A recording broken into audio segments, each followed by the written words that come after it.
Que nous révèle le trailer de l'épisode 5 de Night of the Seven Kingdoms. Ça y est, il est enfin disponible en ce lundi 9 février. J'ai pas mal de choses à vous dire. Alors c'est parti, il n'y aura pas de section spoiler cette semaine parce que il n'y a pas besoin, il y a déjà beaucoup de choses dans ce trailer. Allons-y. Premier plan assez énigmatique d'un soleil qui se lève ou qui se couche, mais très probablement qui se lève sur une ville avec des ruelles assez étroites. Je pense pas qu'il s'agisse de Cendreguet, et comme nous le confirmera le plan juste après, c'est très probablement Port-Réal, King's Landing qui se révèle ici dans un flashback. Comme on le voyait déjà dans le trailer Weeks Ahead, le trailer de saison qui était sorti en même temps que le premier épisode, on va avoir un flashback, on ne sait pas s'il est long ou pas, autour de la jeunesse de Duncan le Grand. Ici, on le voit, l'acteur du coup qui joue Duncan jeune, qui est ici derrière ce qui semble être des barreaux ou simplement une fenêtre sans vitre. Il a l'air de regarder vers l'extérieur avec un visage un petit peu... je sais pas s'il est inquiet ou apeuré, mais voilà, difficile de savoir exactement de quoi il s'agit, puisque dans la nouvelle, en fait, il n'y a pas vraiment de flashback autour de la jeunesse de Duncan. Il évoque par-ci, par-là, en pensée, quelques moments un petit peu de sa jeunesse, mais c'est très très léger, ce qui fait que je me dis qu'on va très certainement avoir des choses un peu nouvelles développées ici dans cet épisode 5, dans ce grand flashback de sa jeunesse. Est-ce qu'il est grand ou est-ce qu'il n'est pas grand? J'en sais rien, mais j'ai noté quand même un certain nombre de gens dans les critiques qui disaient qu'il y avait un rythme un petit peu bizarre dans l'épisode 5, donc je me dis que potentiellement le flashback est peut-être un petit peu plus long que ce qu'on imaginerait. En tout cas, voilà, à nouveau, les ruelles un peu tortueuses de Port-Réal, et je m'imagine que tout au fond de l'écran, là, pile au milieu, en fait, il s'agit de Duncan, et que, du coup, vous voyez, au premier plan, il y a quelqu'un qui est en train de l'observer.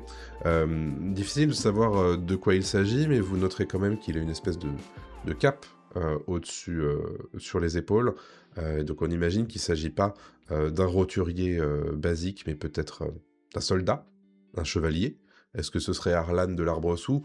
Bon, je sais pas trop, mais voilà. En tout cas, dans le fond, on entend quelqu'un s'exprimer auprès de Duncan, et il s'agit du coup de la personne qui est à gauche ici, probablement une amie de Duncan, et je crois qu'on a l'info en fait. Il s'agit de Rafe, qui est joué ici non pas par un garçon, mais par une jeune fille, et qui est en train de dire à Duncan « Cette ville est trop petite pour nous, Dunk, allons ailleurs ». Vous noterez ici d'ailleurs qu'ils ne sont pas à Port-Réal, ils sont entre deux colonnes d'arbres et en train de marcher sur une route, sur un sentier. Sur une route, et vous noterez également que Rafe a un casque sur la tête. Impossible pour moi de l'identifier de quel casque il s'agit. Évidemment, s'il y a des experts dans les commentaires, n'hésitez pas à me le dire. Mais vous noterez évidemment que même dans son jeune âge, Duncan est beaucoup plus grand que la jeune Rafe. Et il a l'air de regarder droit devant lui avec un regard un peu rêveur, qui correspond plutôt bien à Duncan. Ici, un petit plan sympathique avec ce qu'on imagine être Arlan de l'Arbre-Sous, sur pied de biche, avec un cheval derrière lui, et très probablement un cheval juste derrière celui de pied de biche. Et vous noterez la figure un petit peu plus lointaine à gauche, qui est très certainement celle de Duncan jeune. Et vous noterez juste un petit peu plus tard, voilà, d'autres plans de Duncan qui n'a pas l'air d'avoir le droit d'être sur le campement à côté du feu d'Arlan. Alors pour quelle raison? Il a l'air de se geler un petit peu les miches. Le pauvre, regard évidemment un peu torturé. Est-ce qu'il est puni par Arlan et donc il n'a pas le droit d'être à côté du feu? Voilà, votre théorie est aussi bonne que la mienne, évidemment. En tout cas, ici, on voit un plan rapproché de Rafe qui demande à Duncan de ne pas perdre son sang-froid maintenant, et vous noterez du coup au fond de l'écran, à droite, cette fameuse fenêtre, cette grille qui donne vers l'extérieur, et on imagine que le tout premier plan qu'on voyait de Duncan tout à l'heure, en fait c'est au même endroit, tout simplement. Donc en toute vraisemblance, ils sont à un endroit qui n'est pas vraiment une maison, mais ça a l'air d'être leur repère, l'endroit où ils se cachent. Et cette grille leur permet de regarder ce qui se passe à l'extérieur, tout simplement, à Port-Réal. Sont deux orphelins, et donc très probablement qu'ils sont un peu livrés à eux-mêmes pour se défendre, et donc très probablement que ce point d'observation leur sert à être sûr que tout se passe bien avant de sortir. J'ai beaucoup aimé ce plan qu'on avait déjà vu d'ailleurs dans le trailer de saison, qui est donc un plan de Duncan qui est en train de regarder un demi-home, qui est probablement celui de sa station d'écuyer à cette époque-là.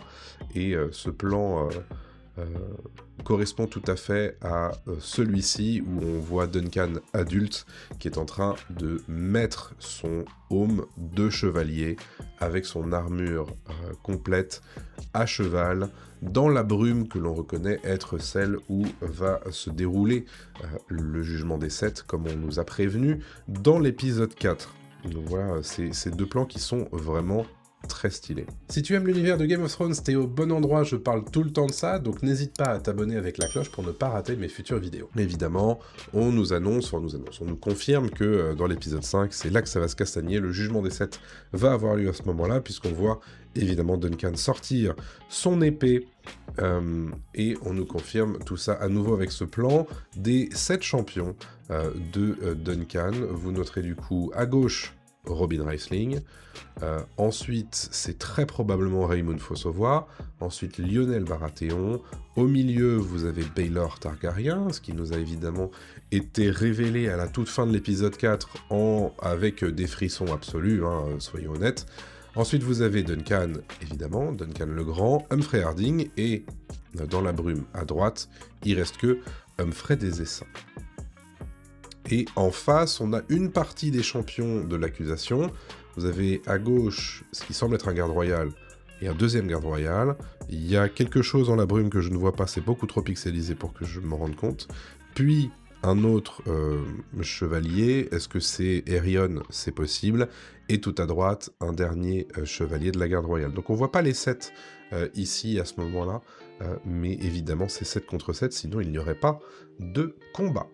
Vous voyez, alors à ce moment-là d'ailleurs on commence à entendre des choses, non peut-être pas encore. Vous voyez donc Huff, ou Aegon Targaryen, Egg, qui est en train de regarder du coup depuis la tribune, le visage évidemment extrêmement fermé, puisque les enjeux sont absolument cataclysmiques, évidemment. Si Duncan perd, il est soit mort, soit il est condamné. Donc forcément, c'est un peu tendu, quoi, tout ça.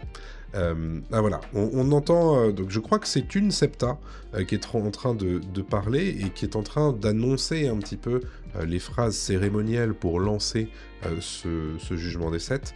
Elle commence par dire que les sept, donc les 7 dieux de la religion des sept, soient témoins de notre offrande solennelle et sanglante. Qu'ils révèlent les coupables dans leur fausseté, et là c'est intéressant que cette phrase montre Aerion en train de mettre son casque, donc les coupables dans leur fausseté, et on met Aerion, intéressant, qu'ils trouvent la vérité, et là on a un plan de Huff à ce moment-là, et entre-temps on a 2 plans assez intéressants, où vous voyez ici du coup à gauche Lionel Baratheon, derrière Baelor Targaryen, on reconnaît évidemment l'armure de son fils Valar Targaryen, et un peu après, c'est très probablement Duncan. Vous noterez ici que là, on est dans l'autre sens, du côté de l'accusation. On a un cheval qu'on ne reconnaît pas, mais qui est très probablement du coup un des princes Targaryens. Et à gauche, on a du coup l'armure qu'on reconnaît bien cette fois, de Stefan Fossova. Et derrière, on voit le casque blanc à pointe d'un des gardes royaux. Ici, du coup, on a le fameux plan d'Huff avec la septa qui dit qu'il trouve la vérité. Donc évidemment, le concept du jugement des sept, c'est justement de faire hommage et de faire honneur aux 7 dieux suffisamment pour que ce combat les intéresse et que du coup, ils départagent dans leur grande mansuétude les 14 champions.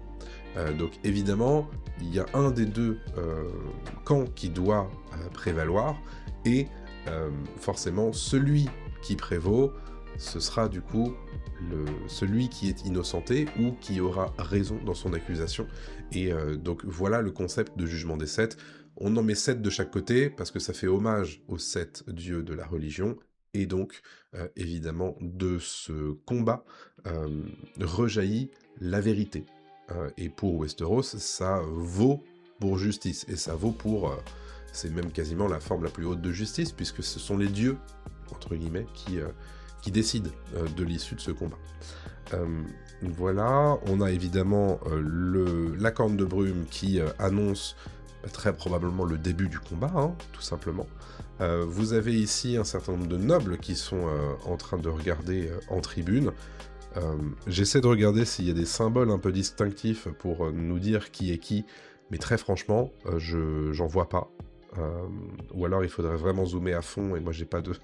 ça pixelise beaucoup trop pour que je me rende compte de qui est qui, mais très sympathique minois au milieu en tout cas, qui fait très penser à un Lannister, mais évidemment j'ai aucune manière de le confirmer. On a en tout cas les Cendreguets qui sont en train de regarder depuis la tribune, eux aussi. Vous avez Gwen à gauche, le Lord Cendreguet au milieu, et très probablement sa femme à droite, qui sont en train évidemment de présider en tribune tout ceci. Un chevalier ici, avec un cheval qui se cabre, je pense qu'il s'agit de Humphrey des Essaims. Si je vois bien les colonnes noires et jaunes sur son plastron, je pense qu'il s'agit du coup de Humphrey des Essaims. On voit ici Humphrey Harding et le bouclier, l'écu peint par Tancel, qui appartient évidemment à Duncan le Grand, juste à gauche. Enfin, quelques petits plans évidemment de l'adversité, avec Aerion qui est en train de sortir une Morgenstern, comme on dit, une épée une étoile du matin, pour se battre. Et là, visiblement, il a choisi de changer d'arme, puisqu'il laisse sa lance de guerre pour une arme de combat rapprochée. On a ensuite Baelor qui s'exprime face aux autres champions, toujours évidemment la grande classe, ce prince, qui est en train de dire « Soyez vigilants », et on voit le visage juste derrière de Humphrey des Essaims d'ailleurs, et qui termine ce trailer Baelor en disant « Ne mourrez pas ». Voilà, la stratégie est plutôt correcte, mais certains sont très stressés évidemment, et on reconnaît évidemment Duncan et Raymond Fossova qui sont en train de vomir, de cracher quelques billes, évidemment, avant de se lancer au combat. On rappelle évidemment que Duncan a l'air d'être assez fragile au niveau de l'estomac et au niveau du stress, c'est quelqu'un d'assez traqueux, a priori, comme on l'a vu au tout début de l'épisode 1, comme on l'a vu, je crois que c'est au début de l'épisode 3, voilà. Visiblement, il sait pas trop tenir son estomac quand il est stressé, et donc voilà ce que ça donne, ce qui ne surprendra évidemment personne qu'il vomisse à l'approche potentielle de sa mort quasi certaine en fait, hein, quand on imagine un petit peu tout ça, forcément ça fait peur. On a évidemment Humphrey Harding qui se moque un peu d'eux, parce que lui, beaucoup plus expérimenté, il voit un petit peu ces deux chevaliers très inexpérimentés et donc très stressés, ça l'amuse beaucoup. Donc voilà, le rire assez rigolo. Ici, on a un chevalier qui est en train de combattre, et on reconnaît le bouclier qui est frappé du blason de la maison Fossova, et vous ne reconnaissez évidemment pas cette armure, mais c'est l'armure de Raymond Fossova. Pourquoi ? Parce que elle correspond pas à l'armure de Stéphane, tout simplement. Donc ici, c'est Raymond qui est en train de combattre. On a Duncan qui est les yeux rivés sur la lice, qui a l'air extrêmement stressé, et qu'on l'avait vu d'ailleurs dans plusieurs trailers précédents, où il est en train d'hyperventiler et tout avant de se lancer au combat. Évidemment, c'est beaucoup de stress, et on voit pas mal de plans qui alternent sur ce fameux combat. Ici, c'est la joute qui se lance, ou du moins l'assaut qui se lance. À droite, on a un garde royal. À gauche, un des princes Targaryens. Pourquoi on l'imagine? Bah, c'est tout simplement parce que, bah, en fait, de ce côté-là, il y a soit Stéphane Fossovoa qui a une armure très reconnaissable, soit les gardes royaux qui ont une armure blanche, soit les princes Targaryens qui ont une armure noire. Donc bon, on imagine bien que c'est un des princes Targaryens, impossible de savoir duquel il s'agit cependant. Ici, un combat très intéressant entre 3 personnes, une de chaque côté, un à gauche, un à droite, et au milieu, un personnage en armure noire qui combat avec une masse, et là, ça nous confirme qu'il s'agit très probablement de Maekar Targaryen, chose qui nous avait été confirmée dans les images promotionnelles de l'épisode 4, avec du coup Sam Spruill, l'acteur qui joue Maekar Targaryen, qui avait une masse à la main, et ce qui est tout à fait logique étant donné ce qu'on sait de la nouvelle, tout simplement. Donc on a un duel à 3, on va dire, un combat à 3 entre 2 personnes, et Maekar Targaryen qui se défend avec une masse. On a ici Egg qui est en train de hurler vas-y. Donc voilà. Est-ce qu'il parle à Duncan? Est-ce qu'il parle à Tonnerre? Ça on sait pas. Mais visiblement il est très impressionné et très véhément dans sa façon de s'exprimer. Et voilà, on termine avec ce plan de Duncan qui lance et éperonne Tonnerre vers le combat. Ce plan absolument magnifique qu'on avait déjà vu précédemment dans les trailers, avec du coup tous les chevaux qui se lancent dans l'assaut. Et voilà, donc on imagine qu'à gauche, il s'agit de Humphrey des Essaims, qui est face à un garde royal. On a ensuite Humphrey Harding à gauche également. Tout au centre, on a Duncan le Grand, et un petit peu devant lui, on a très probablement Aerion. À sa droite, peut-être un des princes Targaryens, du coup, qui a l'air de perdre l'équilibre. Encore à sa droite, impossible de savoir. Encore à droite, on a un garde royal, j'imagine. À droite, Lionel Baratheon, qu'on reconnaît. Et encore à droite, impossible de savoir. Vous avez ici ce plan à l'intérieur du casque de Duncan, où l'on voit Aerion Targaryen se précipiter vers vers Duncan et essayer de le faire chuter avec sa lance.